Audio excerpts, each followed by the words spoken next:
Au couple heureux qui a toujours aimé jouer dans la boue. Les flûtes de champagne entrechoquèrent autour de moi tandis que la voix de ma sœur, Victoire, résonnait dans la salle de réception, empreinte de cette douceur si particulière qui aurait pu fendre le verre.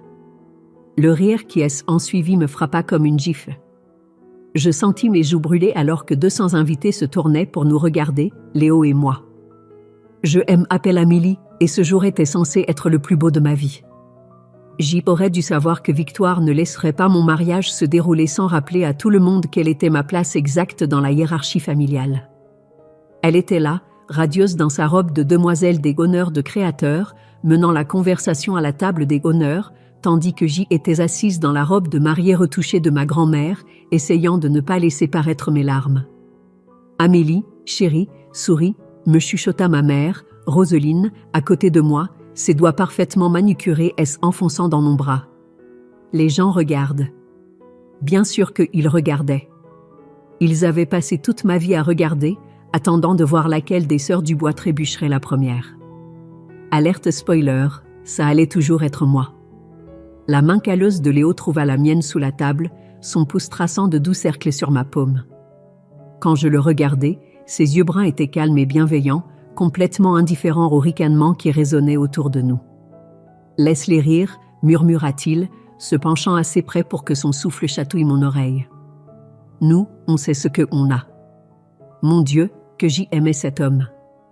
Même couvert d'une fine couche de poussière des champs où il avait travaillé ce matin, car oui, il avait insisté pour vérifier le système des irrigations le jour de notre mariage, il était plus réel que n'importe qui dans cette pièce remplie de costumes cravates et de sourires forcés.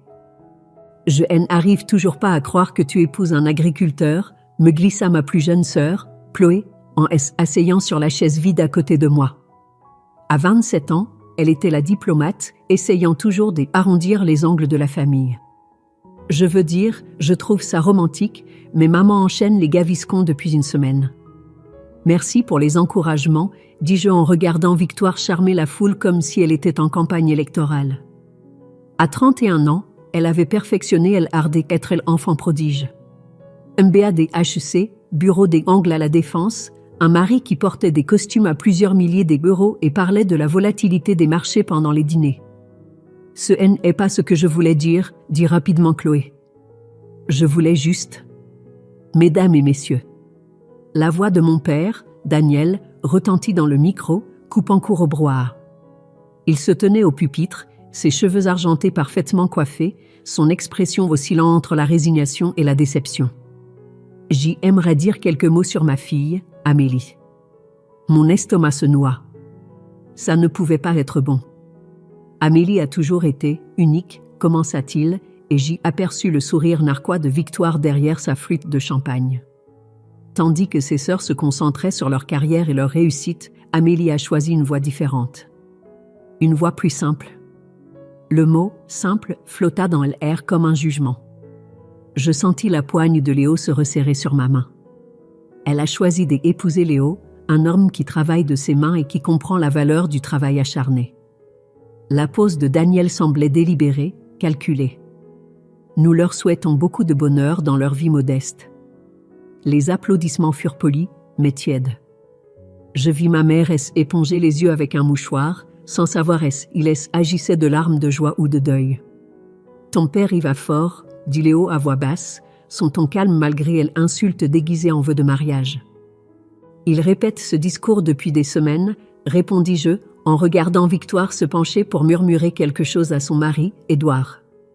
Ils rirent tous les deux, et je n'eus pas besoin d'entendre les mots pour savoir qu'ils parlaient de moi. Voilà ma famille. Les personnes qui auraient dû célébrer avec moi traitaient plutôt mon mariage comme l'enterrement de mon potentiel. Chaque réussite que j'y avais obtenue, mon diplôme universitaire, mes récompenses en tant qu'enseignante, la petite entreprise de vente de produits bio que j'y avais créée, tout cela était balayé parce que j'y avais choisi l'amour plutôt que le statut. Vous savez quoi ? Dis-je en me levant si brusquement que ma chaise racla le sol. Le bruit trancha le bavardage de la réception et soudain, tout le monde me regardait à nouveau. Je levai mon verre d'égo, car bien sûr, j'y étais trop pragmatique pour gaspiller du bon champagne pour un toast, et je regardai ma sœur droit dans les yeux. À la famille, dis-je, ma voix portant dans la pièce soudainement silencieuse. Et à la découverte de ceux qui sont vraiment là pour vous quand ça compte. Le sourire de Victoire vacilla un instant, mais elle se reprit rapidement, levant son verre avec le reste de la salle. Ce toast sonnait comme une ligne tracée dans le sable, même si je ne pense pas que quiconque des hôtesses en soit encore rendu compte. Alors que je me rasseyais, Léo se pencha et murmura « C'est ma femme, ça ». Je n'avais aucune idée à quel point ces mots se révéleraient prophétiques. 3 ans plus tard, je me tenais dans le hall des entrées en marbre de Victoire, tenant un plat à tian qui coûtait probablement moins cher que son paillasson. Le barbecue annuel de la famille Dubois battait son plein, et je pouvais déjà entendre la bande-son familière de mon enfance, le cliquetis des verres, les rires forcés et l'art subtil de la surenchère déguisée en conversation. « Amélie !» La voix de ma mère retentit alors que j'y arrivais sur la terrasse immaculée. « Te voilà !» On parlait justement de la villa que Victoire et Édouard ont achetée sur la côte des Azurs. Bien sûr qu'ils en parlaient. Victoire s'approcha, vêtue d'une robe d'été blanche et fluide qui coûtait probablement plus cher que mon budget mensuel des épiceries. Son sourire était aussi parfaitement entretenu que son jardin paysager. « Oh, tu as apporté quelque chose à manger ?» dit-elle en lorgnant mon plat comme s'il pouvait contenir quelque chose de contagieux. « Comme c'est gentil !» Un tian de légumes, dis-je en le posant sur la table du traiteur, à côté du buffet préparé par des professionnels. De notre jardin. C'est bio? Édouard apparut à côté de sa femme, un martini à la main, son polo de marque si impeccable qu'il semblait cartonné. Ou juste basique? La question resta en suspens tandis que plusieurs amis de la famille se tournaient pour écouter. Je sentis cette chaleur familière me monter au cou. « C'est fait maison », dit Léo d'une voix calmement approchant de moi. Son jean était propre mais usé, sa chemise en coton simple. À côté de la tenue de créateur d'Édouard, il avait l'air de venir d'un autre monde. « Ah oui, acquiesça Édouard avec un intérêt exagéré. Le truc de la ferme.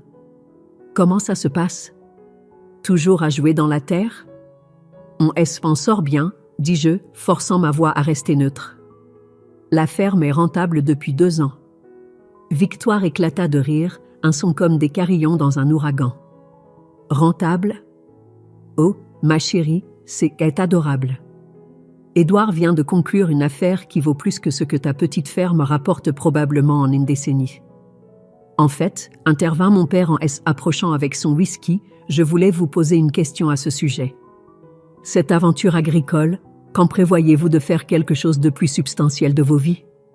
Daniel, elle avertit ma mère, mais son ton suggérait qu'elle voulait aussi entendre la réponse. On est heureux, dit simplement Léo.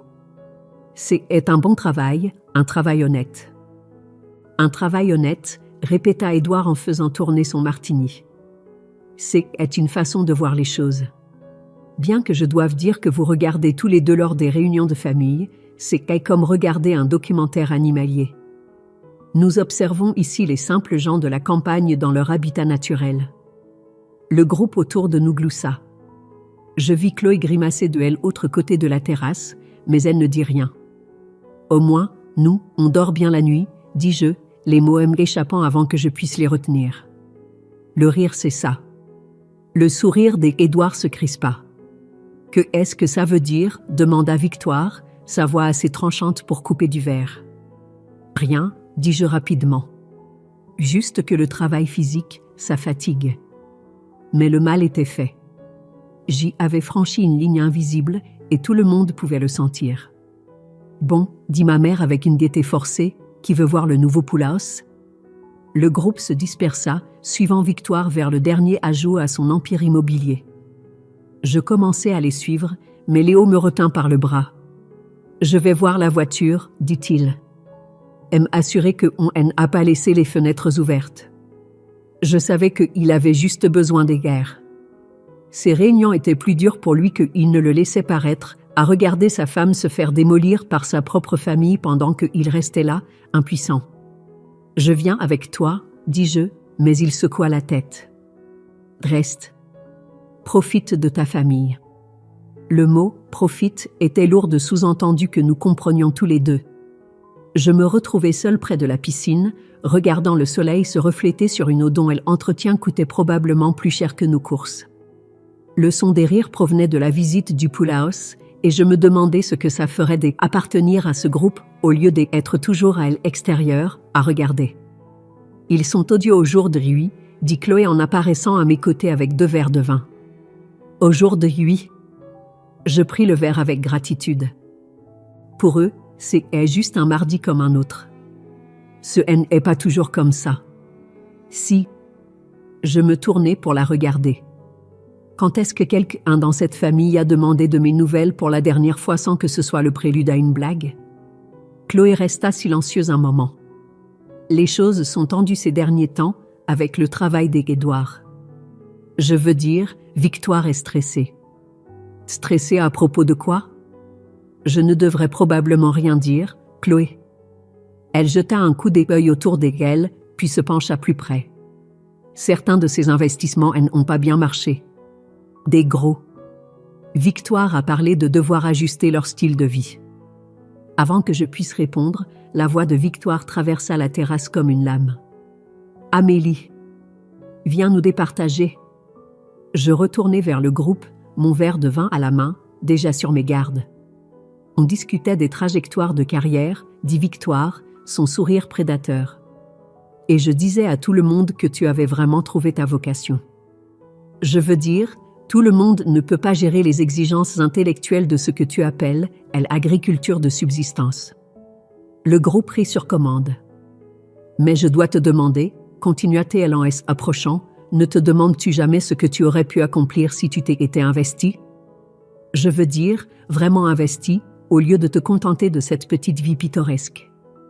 Les mots me frappèrent comme des coups. Chaque insécurité que j'y avais jamais eue à propos de mes choix, chaque moment de doute, tout cela enveloppé dans la cruauté parfaitement manucurée de ma sœur. J'y ouvris la bouche pour répondre, mais Victoire n'avait pas fini. Je dis juste que certains d'entre nous ont des rêves plus grands que des potagers et des foires agricoles. La vraie vie, ça se passe dans la haute finance, pas dans la petite bulle que tu t'es créée. Le silence qui suivit fut assourdissant. Même les gens qui avaient ri semblaient mal à l'aise maintenant. Je posai mon verre de vin d'une main ferme.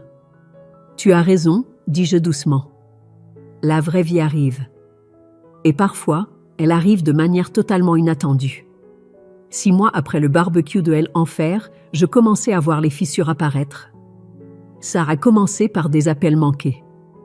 Mes parents, qui avaient l'habitude de m'appeler chaque semaine pour me donner des nouvelles des dernières réussites de Victoire, sont soudainement entrés en silence radio.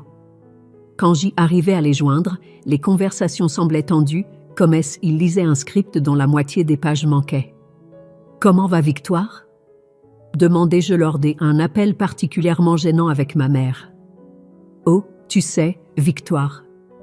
Toujours occupée, toujours sur un gros projet. » La pause qui suivit fut assez longue pour y faire passer un camion. « Et Édouard ? Il va bien.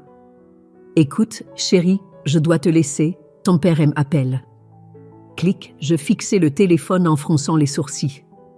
En 30 ans, ma mère n'avait jamais écourté une conversation, à moins que quelqu'un ne soit littéralement en train de saigner.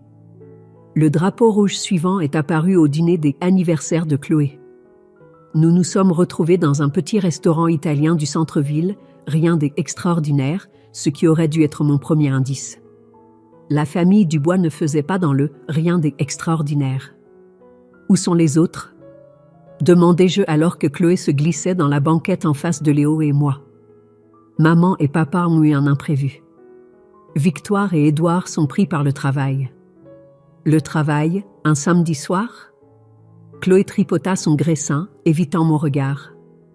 Les choses sont compliquées en ce moment. Quel genre de compliqué ? Je ne devrais probablement pas. Chloé. Je me penchai en avant. Qu'est-ce qui se passe ? Elle jeta un coup d'œil autour du restaurant comme si elle cherchait des espions, puis baissa la voix. La société d'Édouard a des problèmes. De gros problèmes. Une sorte de montage financier qui a mal tourné. Je sentis un petit frémissement dans ma poitrine. Pas tout à fait de la satisfaction, mais quelque chose qui en approchait. Je refoulais ce sentiment, honteuse de moi-même. À quel point? Assez pour qu'ils aient dû mettre la villa de la Côte d'Azur en vente. Et le bateau. Et Victoire a appelé des membres de la famille pour demander des prêts à court terme. Le frémissement s'intensifia. Je pris une gorgée d'eau pour cacher mon expression. Ils t'ont demandé de l'argent, demanda Léo à voix basse. Pas encore. Mais je pense que c'est seulement parce que je n'en ai pas à leur donner. Chloé croisa enfin mon regard. Ils ne t'ont pas rappelé, n'est-ce pas? Non, dis-je. Mais en même temps, nous ne sommes que de simples gens de la ferme. Que est-ce qu'on y connaîtrait à l'argent, au vrai? Chloé grimaça. Tu as entendu ça? J'y étais là, tu te souviens? Au premier rang du Victoire Show. Elle est différente ces derniers temps. Stressée. Agressive avec tout le monde. Même elle, enfant prodige, a de mauvais jours, j'y imagine. Nous avons mangé dans un silence relatif après ça, mais je sentais que Léo observait. Il me connaissait assez bien pour reconnaître les rouages qui tournaient dans ma tête. Plus tard cette semaine-là, nous récoltions les tomates de fin d'été quand mon téléphone sonna. Numéro inconnu. Allô? Amélie? La voix était tremblante, plus vieille que dans mon souvenir. C'est ta mère. Maman? Ça va? Tu as l'air. Je vais bien, ma chérie. Juste fatiguée.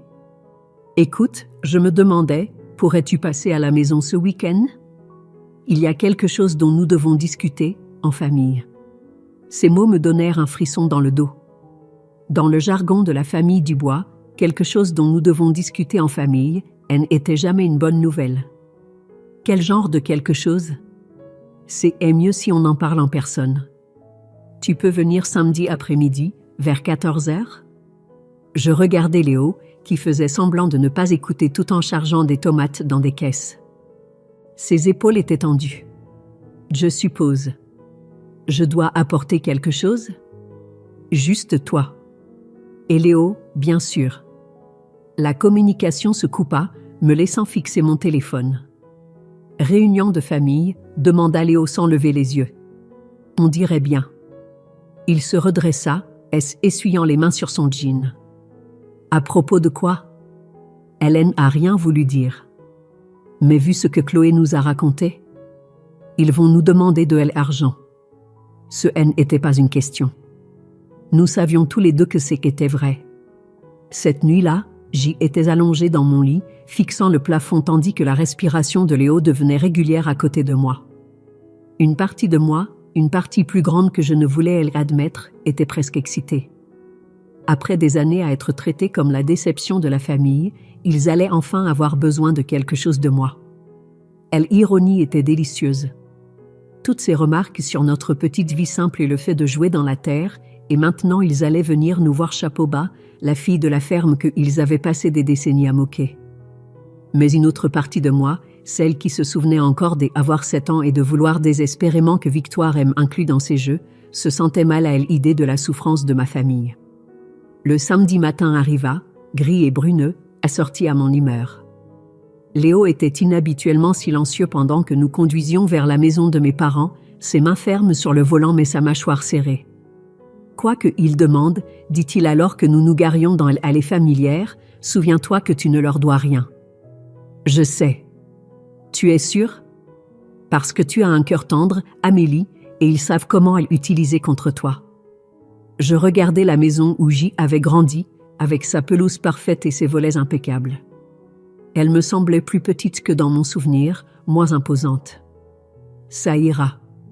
Mais alors que nous montions les marches du perron, mon téléphone vibra. Un SMS d'un numéro inconnu. Réunion de famille des urgences. S'il te plaît, viens. On a besoin de toi. C'était de Victoire.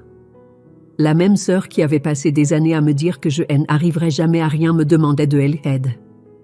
Je remis le téléphone dans ma poche et sonnai à la porte, mon cœur battant contre mes côtes. Il était temps de voir à quoi ressemblait la vraie vie quand elle venait frapper à la porte de la fille de la ferme. Le salon ressemblait à une salle d'audience quand nous sommes entrés. Tout le monde était déjà là, disposés en un demi-cercle soigné, comme ils avaient planifié cette embuscade depuis des semaines. Mes parents étaient assis sur le canapé, l'air plus vieux que dans mon souvenir. Victoire était perchée sur le bord du fauteuil, ses vêtements de marque froissés, son calme parfait habituel fissuré sur les bords. Édouard se tenait près de la fenêtre, le dos tourné, les mains enfoncées dans ses poches. Seule Chloé semblait vraiment mal à l'aise, me lançant un regard d'excuse depuis sa place sur le pouf. « Amélie, Léo », dit mon père en désignant les 2 chaises qu'ils avaient clairement positionnées pour nous. « Merci d'être venus. » Nous nous sommes assis et je me suis immédiatement senti comme si j'y étais en procès. « Alors, dis-je, brisant le lourd silence, de quoi s'agit-il » Ma mère tordait son alliance, une habitude nerveuse que je lui connaissais depuis l'enfance. « Nous voulions vous parler de la situation familiale. » « Quelle situation ?» Édouard se retourna enfin, et je fus choqué de voir à quel point il avait l'air hagard. La confiance arrogante avait disparu, remplacée par quelque chose de désespéré et de colérique. « Arrête ta comédie, Amélie, lança-t-il. Tu sais très bien de quelle situation il s'agit. » Édouard, elle avertit Victoire, mais sa voix manquait de son autorité habituelle. « Non, j'en ai marre de faire semblant, continua-t-il. Ta sœur t'a parlé de nos problèmes, n'est-ce pas? Des investissements. » Je jetai un coup d'œil à Chloé, qui étudiait ses mains comme si elle détenait les secrets de l'univers. Elle a mentionné que vous aviez quelques difficultés. Des difficultés? Édouard laissa échapper un rire amer. C'est une façon de voir les choses. Ce que Édouard veut dire, intervint mon père, c'est que la famille fait face à des défis financiers. Important. À quel point important? La question flotta dans l'air comme de la fumée. Finalement, ma mère parla. On pourrait tout perdre. Les mots frappèrent la pièce comme un coup. Même si je en doutais, entendre confirmer était différent. Tout, demanda Léo doucement. La maison, les économies, les plans de retraite, dit mon père, la voix plate. Édouard a fait des investissements en notre nom. Des investissements qui n'ont pas porté leurs fruits. Je regardais Édouard, qui me fusillait du regard comme si c'était de ma faute. Je suis désolé d'entendre ça, dis-je prudemment. Mais je ne suis pas sûr de comprendre pourquoi vous nous dites ça.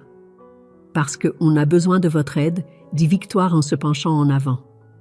Pour la première fois de ma vie, ma sœur me regardait avec quelque chose qui pouvait s'apparenter à du désespoir. Notre aide?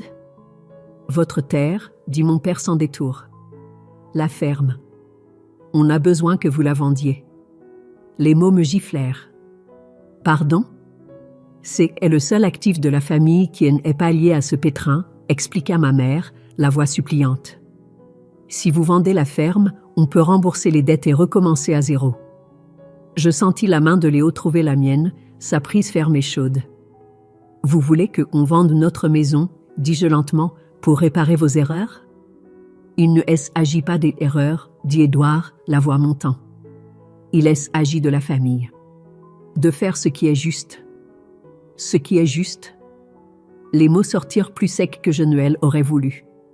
Ce qui est juste, c'est de demander à votre famille de sacrifier tout ce pourquoi ils ont travaillé. Pourquoi vous avez travaillé? Victoire se leva, son sang-froid finissant par craquer complètement.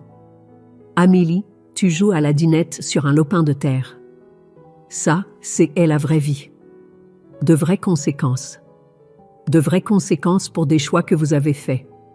On est une famille, pleura ma mère, des larmes coulant sur son visage. La famille, ça s'entraide.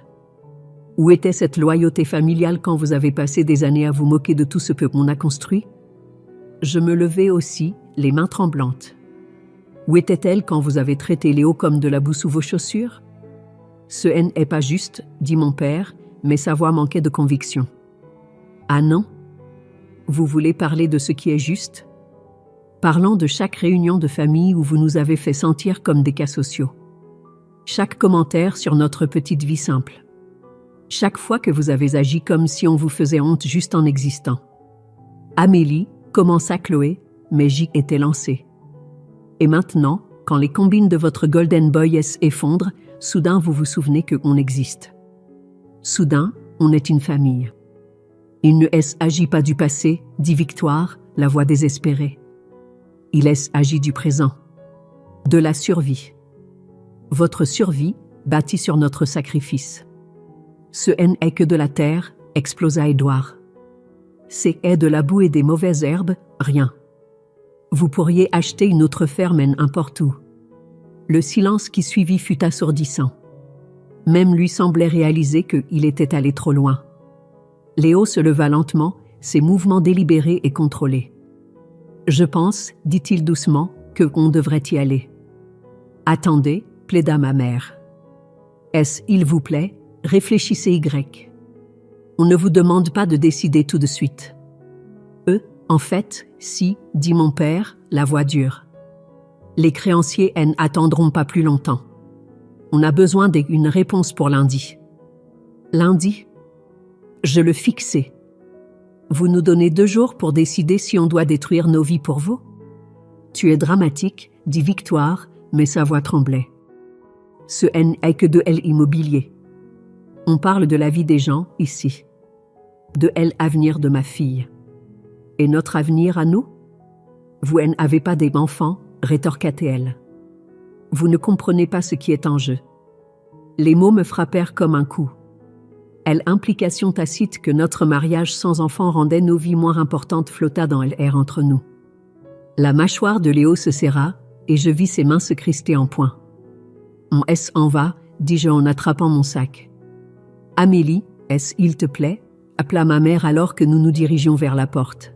« Réfléchis Y, il te plaît » Je me retournai une dernière fois, regardant ces gens qui partageaient mon sang mais qui me semblaient être des étrangers. « J'y réfléchirai » dis-je.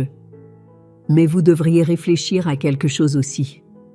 Vous devriez réfléchir au genre de personnes qui demandent à leur famille de tout perdre pour les sauver de leurs propres erreurs. » Alors que nous marchions vers la voiture, la voix de mon père nous suivit. « Tu retrouveras la raison quand tu réaliseras ce que tu nous dois, Amélie. Ce que nous avons fait pour toi au fil des ans. » La main de Léo était sur la portière de la voiture, mais il s'arrêta, les jointures blanches contre le métal. « Ce que on leur doit » dis-je, assez fort pour que tout le monde entende. Après 30 ans à être traité comme la déception de la famille, que est-ce qu'on leur doit, exactement? Personne n'a eu de réponse à cela. Du moins, pas une qu'ils étaient prêts à dire à voix haute.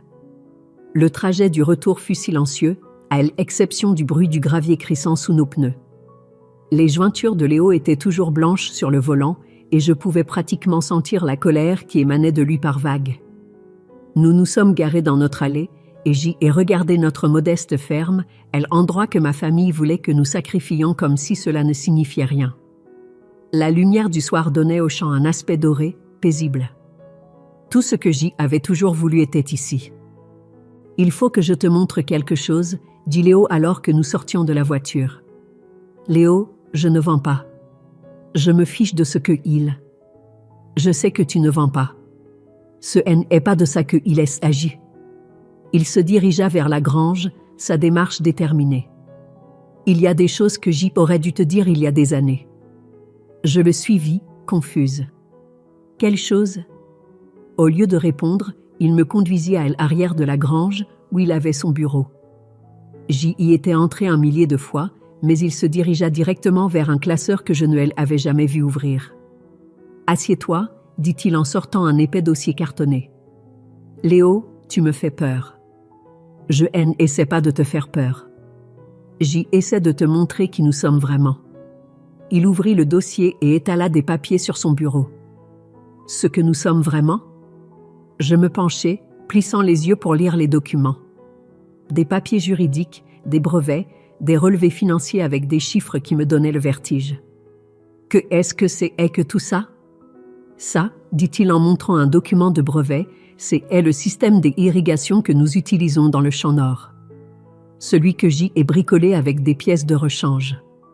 Je lui ai en tête, brevet accordé à Léo Rocher pour un système d'irrigation de précision avancée pour l'agriculture. Tu l'as breveté? Il y a 3 ans. Il est utilisé dans des fermes de la Beauce et de Nouvelle-Aquitaine maintenant. Il sortit un autre document. Ça, c'est le logiciel des analyses des sols sur lequel je travaille. Le programme qui nous aide à savoir exactement quand et où planter. Un autre brevet, un autre document avec le nom de Léo en haut. Je ne comprends pas. Pourquoi ne me l'as-tu pas dit? Parce que je voulais être sûre. Je voulais construire quelque chose de réel avant de commencer à en parler. Il est assis en face de moi, son expression sérieuse. Amélie, notre lopin de terre n'est pas juste une ferme. C'est un centre de recherche et développement. Tout ce que nous cultivons ici, chaque système que nous testons, tout cela fait partie de quelque chose de plus grand. Ma tête tournait. À quel point plus grand? Il sortit un relevé financier et le fit glisser sur le bureau. Les chiffres en bas me firent cligner des yeux, certaines de mal lire. Est-ce que nous valons? Elle entreprise vaut ça. Technologie agricole Rocher. Je l'ai créé il y a 5 ans, juste après notre mariage. J'y ai utilisé notre terre comme terrain d'essai pour tout. Je regardais les papiers, puis mon mari. Tu diriges une entreprise de technologie depuis tout ce temps? Une entreprise de technologie très discrète. La plupart de nos clients ne savent même pas d'où viennent les innovations. Ils savent juste que les systèmes fonctionnent. Mais pourquoi garder le secret? Pourquoi laisser ma famille penser que nous sommes juste des agriculteurs? Léo resta silencieux un moment, organisant les papiers en piles bien nettes. Parce que je voulais voir qui ils étaient vraiment, dit-il finalement. Je voulais voir comment ils nous traiteraient quand ils penseraient que nous n'avions rien à offrir. Les mots me frappèrent comme un coup. Tu savais. Pendant tout ce temps, tu savais comment ils nous voyaient, et tu as laissé faire? Je les ai laissés montrer leur vrai visage, oui. Pendant que je souffrais à chaque réunion de famille, pensant que nous étions vraiment les parents pauvres. Amélie, as-tu la moindre idée de ce que ça faisait? D'être assise là pendant qu'ils se moquaient de tout ce que nous avions construit, en pensant qu'ils avaient peut-être raison, que j'y avais peut-être gâché ma vie. Léo tendit la main vers la mienne, mais je la retirai. Tu aimes à laisser douter de moi. Tu aimes à laisser penser que nous avions des difficultés, alors que tu étais assis sur tout ça. Nous n'avons jamais eu de difficultés. Nos factures ont toujours été payées. Nous n'avons jamais manqué de rien. Ce n'est pas la question. Je me levai, faisant les 100 pas jusqu'à la fenêtre. La question, c'est que tu aimes à laisser me sentir petite. Tu les as laissés me faire sentir petite. Je n'ai jamais voulu ça. Mais tu l'as permis. Le silence s'étira entre nous, lourd des années de vérité non dite. Il y a plus, dit-il doucement. Je me retournai vers lui. Plus? Quoi? La société des Édouard. Les investissements qui ont échoué. Léo sortit un autre dossier. Il a parié contre nous. Contre Technologie agricole Rocher. Les mots n'eurent pas de sens au début. Que est-ce que tu veux dire? Il a vendu nos actions à découvert. Il a mis l'argent de ses clients, y compris le fonds de retraite de tes parents, sur un pari que notre entreprise échouerait. Je me rassis sur la chaise, le tableau complet se dessinant enfin. Il a perdu leur argent en pariant contre nous. Chaque centime. Il était si convaincu que tout ce qui était lié à de simples agriculteurs devait être sans valeur qu'il a tout misé sur notre échec. Mon téléphone vibra sur le bureau. Un SMS de Chloé. Ils viennent à la ferme demain. Tous. Papa dit qu'ils n'accepteront pas un non comme réponse. Je montrai le message à Léo.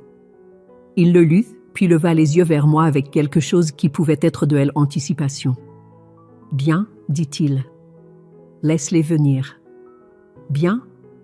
Léo, ils vont exiger qu'on vende tout. Ils vont apprendre la vérité. » Il se leva, rassemblant les papiers dans leur dossier. « Toute la vérité. Que est-ce que tu prévois? » Je prévois de leur donner exactement ce qu'ils demandent depuis toutes ces années. Son sourire était acéré, inconnu. Une vraie leçon sur qui nous sommes et ce que nous valons. Et ensuite, nous verrons est-ce qu'ils sont vraiment une famille ou est-ce qu'ils sont juste des gens qui partagent ton ADN. Je regardais mon mari, je le regardais vraiment, et je réalisais que je voyais une facette de lui que je n'avais jamais connue. L'agriculteur tranquille était toujours là, mais en dessous, il y avait quelque chose de plus dur, de plus calculateur. Tu planifies ça depuis longtemps, n'est-ce pas? Je m'y prépare. Il y a une différence. Vraiment? Il croisa mon regard, et pour la première fois depuis que je le connaissais, Léo avait l'air dangereux. J'imagine qu'on le saura demain. Ils arrivèrent comme un front orageux, 3 voitures se garant dans notre allée à 14 heures précises, soulevant des nuages de poussière qui se déposèrent sur leurs peintures coûteuses. Je les observais depuis la fenêtre de la cuisine pendant qu'ils sortaient, mes parents l'air sombre, Victoire serrant une mallette en cuir, Édouard ajustant sa cravate comme il se rendait à une réunion de conseil des administrations plutôt qu'à une ferme. Même la petite Camille était là, la fille de 8 ans de Victoire, elle l'air confuse et déplacée dans sa robe blanche immaculée. « C'est qu'est l'heure du spectacle », dit Léo doucement, en redressant sa simple chemise. Il avait insisté pour s'habiller exactement comme des habitudes, Jean, bottes de travail, les mêmes vêtements qui lui avaient valu des années de regard condescendant. Le coup frappé à notre porte fut sec, autoritaire. Le coup de mon père. J'y ouvris pour les trouver disposés comme une délégation, mes parents flanquant Victoire et Édouard, avec Chloé planant incertaine à l'arrière, tenant la main de Camille. « Il faut qu'on parle », dit mon père sans préambule. « Entrez », dis-je en m'écartant. Ils entrèrent dans notre salon, et je les regardais observer les meubles simples, les courtes pointes faites à la main, les photos de famille sur la cheminée. La même pièce où ils étaient venus des dizaines de fois, mais maintenant ils la voyaient différemment, calculant sa valeur, mesurant son potentiel de sacrifice. « Asseyez-vous, il vous plaît ?» dit Léo en désignant le canapé et les fauteuils. « On préfère rester debout », dit Édouard, la voix tendue par une exaspération à peine contenue. « Ça ne prendra pas longtemps. » « En fait, dit mon père en sortant un dossier, nous avons rapporté les papiers pour faciliter les choses. » Il le posa sur notre table basse comme il servait une assignation en justice. Les documents de vente de la propriété. Nous avons déjà fait expertiser, trouvé un acheteur. Tout ce que vous avez à faire, c'est signer. Je fixai les papiers, puis ma famille. Vous avez fait expertiser notre terre sans nous le demander? On essaie d'être efficace, dit ma mère, la voix tendue. Le temps est un facteur. Le temps de qui? Demanda Léo d'un ton neutre. Ne jouez pas à des jeux, lança Édouard. Vous savez très bien ce qui est en jeu. Tes parents pourraient perdre leur maison. Victoire et moi pourrions tout perdre. Camille pourrait perdre son fonds pour ses études, son avenir. Papa, qu'est-ce qui se passe? Demanda Camille en tirant sur la manche de son père. Rien, ma chérie, dit Victoire rapidement. Les adultes discutent, c'est tout. De la famille, dit ma mère, les yeux fixés sur moi. De la façon dont la famille prend soin les uns des autres. Je sentis la culpabilité familière commencer à s'insinuer, le même sentiment qui avait contrôlé toute ma vie. Mais ensuite, je regardai Léo, qui observait la scène avec une expression que je ne pouvais pas tout à fait déchiffrer. « Vous avez raison », dit-il soudainement. « La famille devrait prendre soin les uns des autres. » Le soulagement inonda le visage de ma mère. « Oh, Dieu merci. Je savais que tu comprendrais. » C'est pourquoi, continua Léo en se dirigeant vers son bureau dans le coin, je pense qu'il est temps d'avoir une conversation honnête sur la famille. Il sortit un épais dossier cartonné, le même que la veille, et retourna dans le salon. « Que est-ce que c'est que ça ?» demanda Victoire en regardant le dossier avec méfiance. « Des informations, » dit Léo en s'installant dans son fauteuil. « Sur qui nous sommes vraiment. Sur ce que ce lopin de terre représente réellement. »« On n'a pas le temps pour tes jeux, » dit mon père avec impatience. « On a besoin d'une décision. »« Vous en aurez une, » dit Léo. « Mais d'abord, laissez-moi vous poser une question, Édouard. À votre avis de professionnel, combien diriez-vous que cette ferme vaut ?» Édouard jeta un regard dédaigneux autour de lui. « Peut-être 200 000, 300 000 euros si vous avez de la chance. C'est une bonne terre, mais ce n'est pas exactement un emplacement de premier choix. Évaluation intéressante. » Léo ouvrit le dossier et sortit un document. Et si je vous disais que ce lopin de terre est en fait le siège de recherche et développement d'une entreprise qui vaut 50 millions d'euros? La pièce devint silencieuse. Quoi? Dit faiblement Victoire. Technologie agricole Rocher, continua Léo d'un ton conversationnel. Peut-être que vous en avez entendu parler. Votre mari, certainement. Le visage d'Édouard devint blanc. Est impossible. Vraiment? Léo sortit un autre document. Brevet numéro 10,847,392, système d'irrigation de précision avancée pour l'agriculture. Inventeur, Léo Rocher. Déposé il y a 3 ans. Actuellement sous licence pour des fermes dans 12 régions. Il posa le brevet sur la table basse, à côté des documents de vente. Brevet numéro 11,203,847, logiciel des analyses prédictives des sols. Également à moi. Sous licence pour des entreprises agricoles nationales. Un autre document rejoignit le premier. Dois-je continuer? Parce que j'y ai environ 30 autres brevets ici. Tous développés ici même, sur ce lopin de terre sans valeur. Ma mère regardait les papiers comme ils étaient écrits dans une langue étrangère. Je ne comprends pas. Est simple, dit Léo. Pendant que vous étiez tous occupés à nous mépriser, nous construisions quelque chose. Quelque chose d'important. Mais tu n'es qu'un agriculteur, dit mon père faiblement. Je suis un agriculteur qui se trouve être titulaire d'un doctorat en ingénierie agricole de l'École Polytechnique. Je suis aussi le PDG d'une entreprise qui révolutionne la façon dont la nourriture est cultivée dans ce pays. Victoire s'effondra dans le fauteuil le plus proche. Ça ne peut pas être réel. Oh, si, c'est réel. Léo sortit un relevé financier. Vous voulez voir nos bénéfices trimestriels? Les chiffres sur la page firent physiquement reculer Édouard. Mais attendez, dit Léo, sa voix prenant un ton plus dur, ce n'est pas tout. Édouard, vous avez mentionné connaître Technologie agricole Rocher. J'y ai peut-être entendu le nom. Vous avez fait plus que entendre le nom. Vous avez parié contre elle. Vous avez convaincu vos clients, y compris les parents d'Amélie, de vendre nos actions à découvert. Le silence était assourdissant. Vous avez perdu leur argent de retraite en pariant que nous allions échouer, continua Léo. Vous étiez si convaincu que tout ce qui était lié à de simples agriculteurs devait être sans valeur que vous avez tout misé sur notre destruction. La bouche d'Édouard s'ouvrit et se ferma comme un poisson cherchant de l'air. La belle ironie, dit Léo en se levant, c'est que vous n'avez pas seulement perdu leur argent. Vous avez perdu à notre profit. Chaque euro que vous avez joué contre Technologie agricole Rocher est allé directement dans nos poches quand le cours de notre action a doublé. Oh mon Dieu, murmura Chloé. Alors, quand vous nous demandez de vendre notre terre pour vous sauver de vos erreurs, continua Léo, vous nous demandez de sacrifier l'œuvre de notre vie pour réparer les dégâts que vous avez causés en pariant contre l'œuvre de notre vie.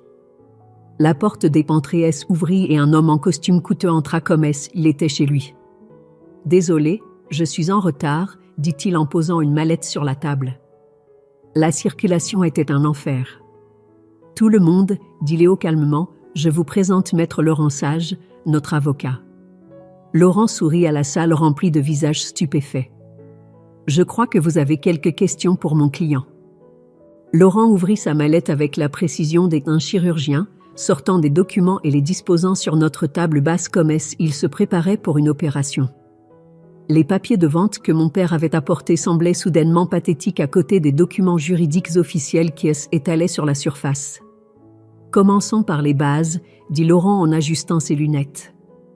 La propriété en question est la pleine propriété de Technologie agricole Rocher, une société entièrement détenue par Léo et Amélie Rocher. Pas de privilèges, pas de hypothèque, pas de charges d'aucune sorte. C'est impossible, dit mon père. Nous les avons aidés avec l'acompte, qui a été remboursé en totalité, avec intérêt, 18 mois après l'achat, elle interrompit doucement Laurent. J'ai les chèques annulés ici même. Il fit glisser un document sur la table. Mon père le fixa comme il pouvait le mordre. De plus, continua Laurent, toute tentative de forcer une vente par des voies légales serait déconseillée. La propriété est protégée par plusieurs statuts de préservation agricole et la recherche en cours menée ici bénéficie de protection de subventions fédérales. Des subventions fédérales ? Murmura ma mère. Oh oui, dit Léo. Le ministère de l'Agriculture est beaucoup intéressé à notre travail. Nous développons actuellement des systèmes de culture résistantes à la sécheresse qui pourraient révolutionner l'agriculture dans les régions touchées par le climat. Édouard retrouva enfin sa voix. Tout cela est très impressionnant, mais ça ne change rien au fait que nous sommes une famille. Que nous avons besoin d'aide. Famille, répétai-je en me levant. Le mot avait un goût amer dans ma bouche. Parlons de la famille, voulez-vous ? Je me dirigeai vers la cheminée et pris une photo encadrée de ma remise de diplôme universitaire. Vous vous souvenez de ce jour ? J'y ai obtenu mon diplôme avec la mention très bien et les félicitations du jury en sciences de l'environnement. Tu sais ce que tu aimes, a dit, papa ? Le visage de mon père était de pierre.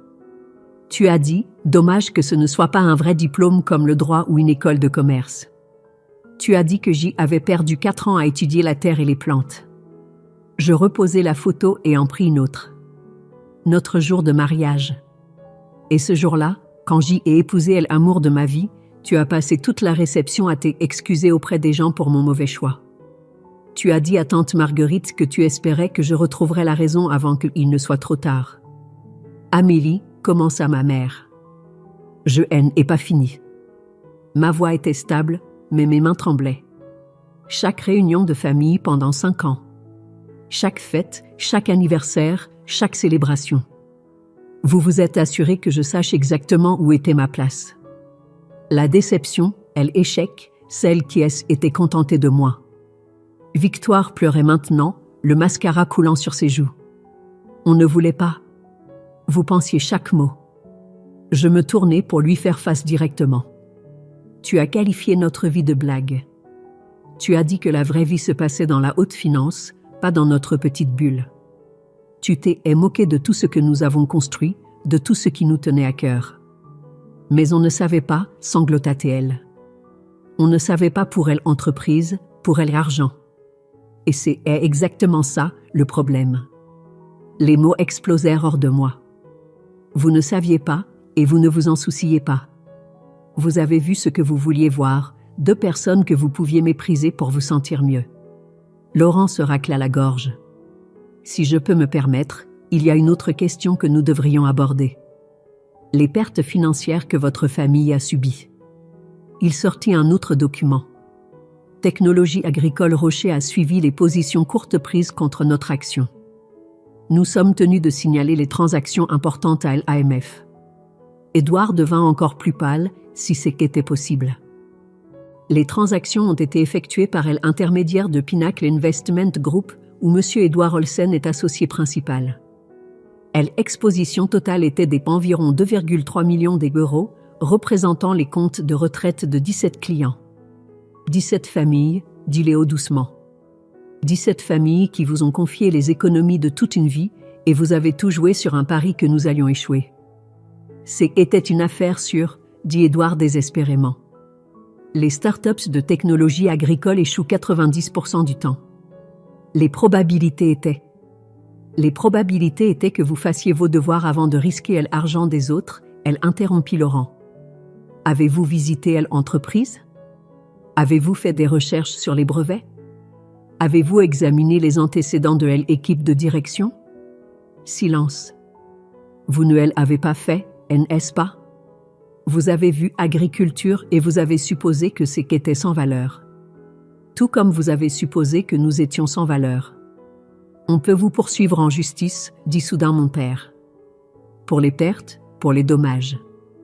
Laurent sourit, et ce n'était pas un sourire agréable. Je vous en prie. J'y adorerais expliquer à un jury comment votre gendre a perdu votre argent de retraite en pariant contre l'entreprise de votre fille. Rien que l'image serait fascinante. Que est-ce que vous voulez ? Demanda Victoire, la voix brisée. Que est-ce que vous voulez de nous ? Je regardais autour de moi, ces gens qui partageaient mon sang mais qui n'avaient jamais vraiment été ma famille. Mes parents, qui avaient passé 30 ans à me faire sentir petite. Ma sœur, qui avait transformé la cruauté en un article. Édouard, qui avait joué leur avenir sur sa propre arrogance. Et la petite Camille, assise dans le coin, regardant son monde effondré. « Je veux que vous partiez, dis-je simplement. Je veux que vous sortiez par cette porte et que vous ne reveniez jamais. » « Amélie, il te plaît, supplia ma mère. On est désolé. On est tellement désolé. On a fait des erreurs, mais on est une famille. Non, dis-je, et le mot sonnait comme une libération. La famille ne se traite pas comme vous nous avez traités. La famille ne passe pas des années à se démolir. La famille ne revient pas en rampant seulement quand elle a besoin de quelque chose. Mais nous, alors, demanda Victoire. Et Camille? Et son avenir? Je regardais ma nièce, cette enfant innocente prise dans les décombres des échecs des adultes. L'avenir de Camille n'a jamais été ma responsabilité. C'était la vôtre. Et vous, elle avez joué et perdu. Tu vas vraiment nous laisser tout perdre, demanda mon père. Après tout ce que nous avons fait pour toi. Tout ce que vous avez fait pour moi? Je ris, et le son parut dur même à mes propres oreilles. Que est-ce que vous avez fait pour moi, exactement, papa? À part passer 30 ans à me faire sentir que je n'étais pas assez bien? Il n'eut pas de réponse. La réunion est terminée, dit Léo en se levant. Laurent, voudriez-vous escorter nos invités à la sortie? Attends, dit Victoire, le désespoir rendant sa voix stridente. Tu le regretteras, Amélie. Tu regretteras d'avoir tourné le dos à ta famille. Quand tu seras vieille et seule, tu te souviendras de ce jour et tu aurais souhaité avoir fait un autre choix. Je croisai son regard, et pour la première fois de ma vie, je n'avais pas peur de ma sœur. Tu as raison, dis-je. Je me souviendrai de ce jour. Je m'en souviendrai comme du jour où j'y ai enfin cessé de vous laisser définir ma valeur. Ils sortirent comme des personnes en deuil quittant un enterrement, emportant avec eux leurs exigences et leurs sentiments de dû. Par la fenêtre, je les regardais éloignés, ne laissant derrière eux que des nuages de poussière et le silence. Pour la première fois en 30 ans, j'y étais libre. Le silence après leur départ était différent de tous les silences que j'y avais connus. Pas vide, mais plein. Comme si LR lui-même avait retenu son souffle et pouvait enfin expirer. Laurent rangea sa mallette avec la même précision méthodique qu'il avait utilisée pour la déballer. « Eh bien, dit-il en fermant les loquets, ça est à peu près passé comme prévu. »« Vous avez déjà fait ça ?» demandai-je. « Pas exactement comme ça.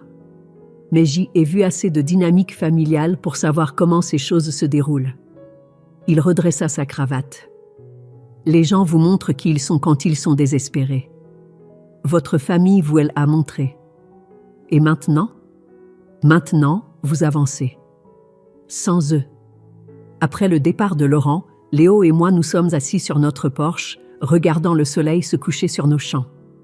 Les mêmes champs que ma famille avait qualifiés de terre sans valeur quelques heures plus tôt. « Tu penses que j'y ai été trop dur ?» demandai-je. Léo resta silencieux un long moment, ses doigts traçant des motifs sur la rampe du porche. « Tu te souviens de ce que Victoire a dit à notre mariage? Sur le fait qu'on jouait dans la boue. Difficile à oublier. Je savais ce jour-là que ce moment viendrait. Peut-être pas exactement comme ça, mais quelque chose de similaire. » Il se tourna pour me regarder. « Ils ne nous ont jamais vus, Amélie.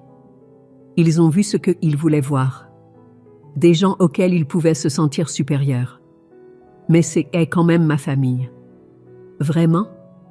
La question flotta entre nous comme la brume du matin.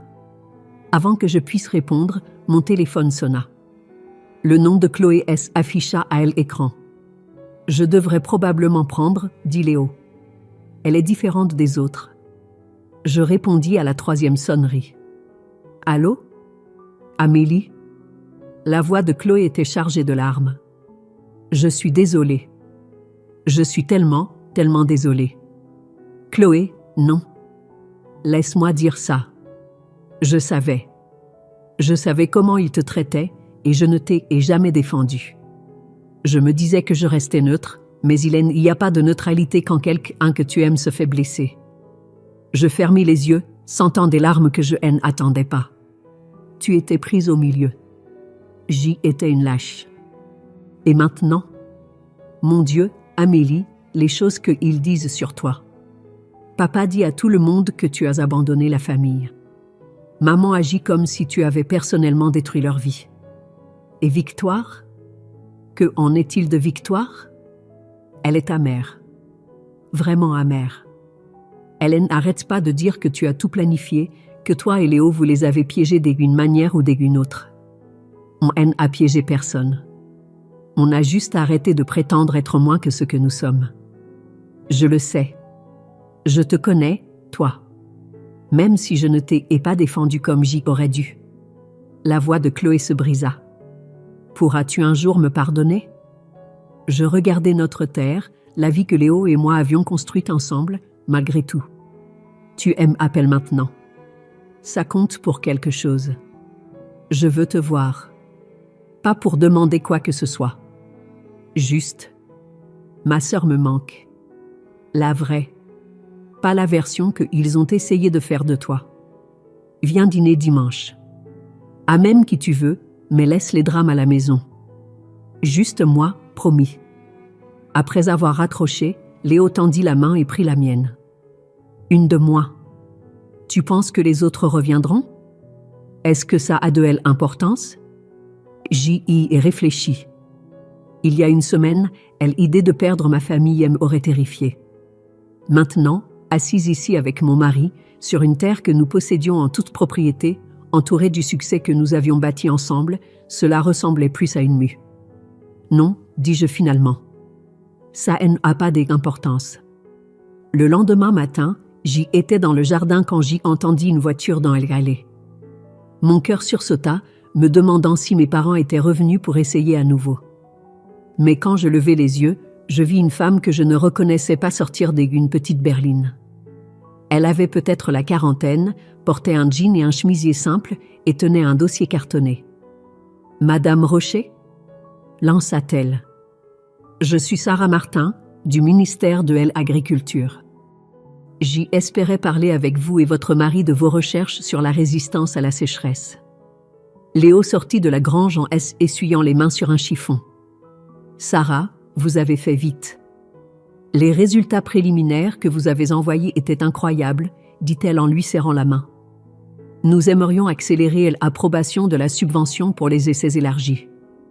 Une subvention? Demandai-je. 2,7 millions sur 3 ans, dit Sarah en souriant. Le travail de votre mari pourrait changer notre approche de l'agriculture dans les régions touchées par la sécheresse. On parle de nourrir des millions de personnes. Je fixai Léo. Tu n'en avais pas parlé. Je voulais être sûr avant de te donner de faux espoirs, dit-il. Mais oui, on va être très occupés. Pendant que Sarah et Léo discutaient des protocoles de recherche et des calendriers, je me suis surprise à penser à la visite de ma famille.